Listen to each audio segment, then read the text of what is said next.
What's going on, everybody? We don't have a lot of stories today, but the ones we do have are pretty cool. So we're going to start off with Apple might withdraw FaceTime and iMessage in the UK over updated surveillance laws. The UK's Home Office wants to update its Investigatory Powers Act. The changes include giving the ministerial department the power to access encrypted content via a technology capability notice. Apple said that the changes would also require it and other messaging services to clear new security features, including iOS updates, with the UK government before they are rolled out. The government requires the mandatory notification of planned changes to services that could have a negative impact on investigatory powers. The Home Office would also be able to demand that security features in updates be disabled.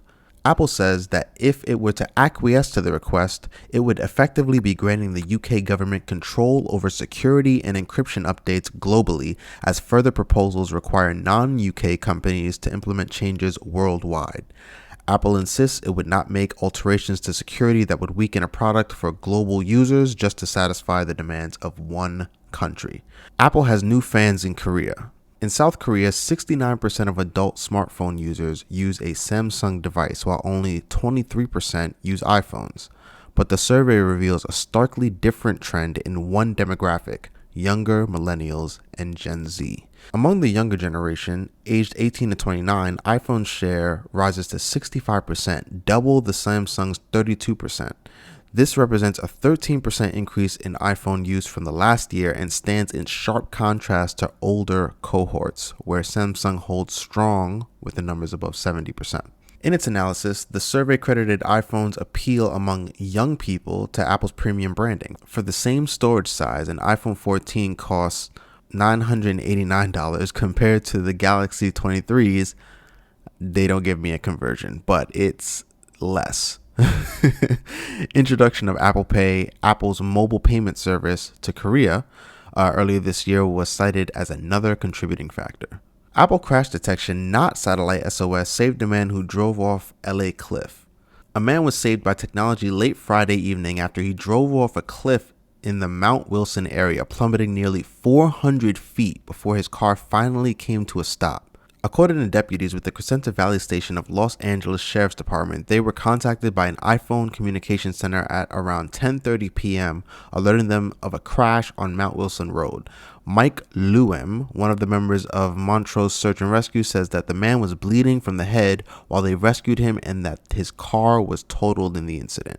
Quote, "I believe that if we didn't have that good location information in a timely manner, he probably would have bled out. I kept telling him how lucky he was." A report delves into why Apple and Goldman Sachs want to break up. Former employees at both companies who worked on the Apple Card said executives weren't prepared for how difficult it would be to combine Apple's West Coast tech approach with Goldman's New York-style banking culture. While Apple was more focused on the sleek technology and product pizzazz that drew in customers and kept them happy, Goldman prioritized regulatory compliance and profitability. In one anecdote relayed by The Information, Goldman Sachs and Apple ran into a glaring issue. Apple's CEO Tim Cook was testing the service and was not able to get approved for an Apple Card. The Goldman Sachs underwriting process rejected his application because he is a high-profile figure that is regularly impersonated, and flags on his credit bureau accounts caused issues, which is hilarious that Tim Cook wasn't able to get approved for an Apple Card. Goldman Sachs was able to make a one-off exception, but internally there were other issues that Goldman Sachs was dealing with that eventually led to an investigation by the U.S. Consumer Financial Protection Bureau. Goldman Sachs ended up with more disputed transactions than anticipated, and the customers were receiving conflicting information or long wait times for dispute resolutions. Shortly after the Apple Card launched, Goldman Sachs was also investigated for how credit limit increases were provided following reports of gender discrimination. Goldman Sachs was ultimately cleared of gender bias, but the situation created tension with Apple.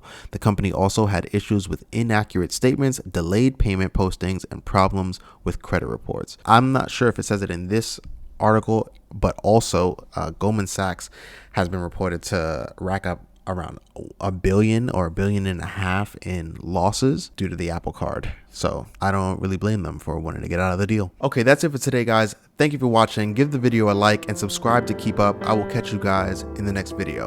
Later.